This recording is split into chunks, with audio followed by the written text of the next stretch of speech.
në këtë qerthull, ti ke një program në radio dhe duke patur parasysh kush flet eksaktësisht në atë radio apo në radio tjera në Shqipëri, më bën të respektoj për jo aq përdorimin e shqipes, sepse është liberalizuar tani përdorimi i shqipes dhe i mënyrës të folurit, e i përdorimit fjalëve etj, por ruajtja e një aksi korrekt dhe me një lloj vetë ndërgjegje për të mos ta tepruar. Është radio një hu ekzistencial për ty? Për mua radio nuk është diçka që unë të mburrem ose ta kem si pikë reference për patjetër, nëse do mundem edhe disa vite të tjera që ta ndjek dhe të kem mundësinë që me vërtetësi të them që po, unë e kam bërë dhe kam bërë mirë, do më duhet shumë kohë edhe punë dhe vite.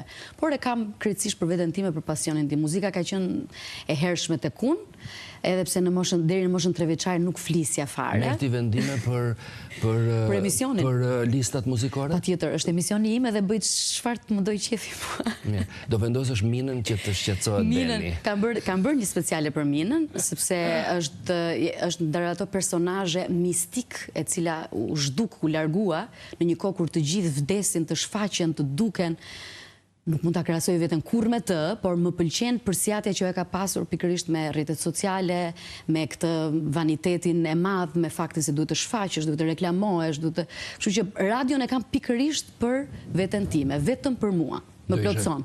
Do ishe futur në një reality show? Kërkesat ose ftesat kanë ardhur këtu e 5 vite në vazhdimsi, po nuk e di pse nuk i besoj një formati të tillë për mua, si Orgesa. Nuk besoj se kam çfarë të jap. Madje gjithmonë kam menduar që një artist duhet të ruaj pak mister. Nuk duhet të shfaqet shumë dhe duhet mbajt disa gjëra për vete. Dhe mbase kjo ka qenë edhe një nga arsyet kryesore pse nuk më kanë pëlqyer ose nuk jam ndjer e detyruar që në një formë suksesi duhet jem pjesë e të gjithë atyre që e kanë bërë si format. Ka aktualisht? S'mund të rrihet dot pa radion gjithsesi. Është kaq e qëndësishme për mua, është një rutinë shumë e ëmbël, saqë kur e mendoj veten që nuk do ta kem, domethënë unë një javë pushime shkoj ose 2 javë pushime nga radio dhe më mungon. Ti e ke kuptuar që orientimi ose drejtimi i rëndësisë së produktit në radio ka ndryshuar, nuk na dëgjojnë nëpër shtëpit me radio si dikur, po ama na dëgjojnë nëpër vetura dhe dëgjohet nëpër vetura 24 orë. Le ta supozojmë, është ëndra jote për të bërë një program natë?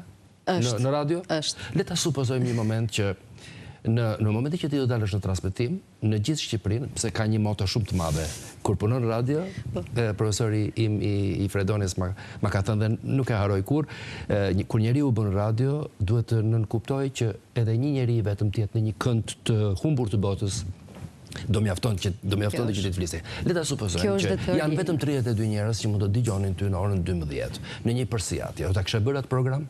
Patjetër, edhe për atë një person. Edhe për atë një person do ta kisha bërë. Shiko, kur flasim për radio, jo vetëm fakti se kam gjithë këto vite që e bëj, dhe e bëj me të vërtet me shpirt dhe me pasion, buron tek unë ajo, madje edhe shokët miqt i mërzis me këto kuriozitetet që di për si u regjistrua një këngë, si erdhi autorësia e një këngë që ndryshoi botën, si në një studio të famshme të Beatles që çunat nuk lejonin asnjë vajzë, apo antar të grupit erdhi Yoko dhe pastaj pjesa tjetër është histori. Domethënë i ndjek shumë edhe kam shumë të thëna ose kuriozitete dhe mbase kjo e ka bërë dhe emisionin tim interesant sepse shoh feedbackun e njerëzve, shoh gjithmonë kur më thon. Vetëm se aktualisht ka 2 përballje të mëdha në historinë e momentit. 2 përballje shumë të mëdha. Numër 1 është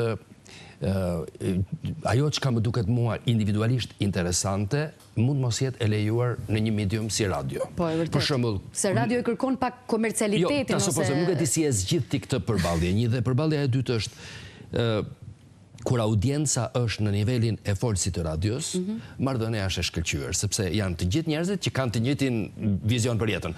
Kur audienca është me shtresëzime dhe me formime relativisht të dyshimta një pjesë e saj dhe bën një sforcim që njeriu në radios apo televizionit ta tërheqë poshtë drejt një lloj tallavajizimit të përgjithshëm të shoqërisë. Si i përtypti këto dy? Shiko, kam kam fatin, sepse e përmend radio në cilën unë punoj, që të kem njerëz të cilën më kanë besuar gjithë këto vite, pa diskutim që fillimi nuk ka qenë kaq i pjekur ose kaq, po themi, saç unë e shoh tani kaq i lehtë.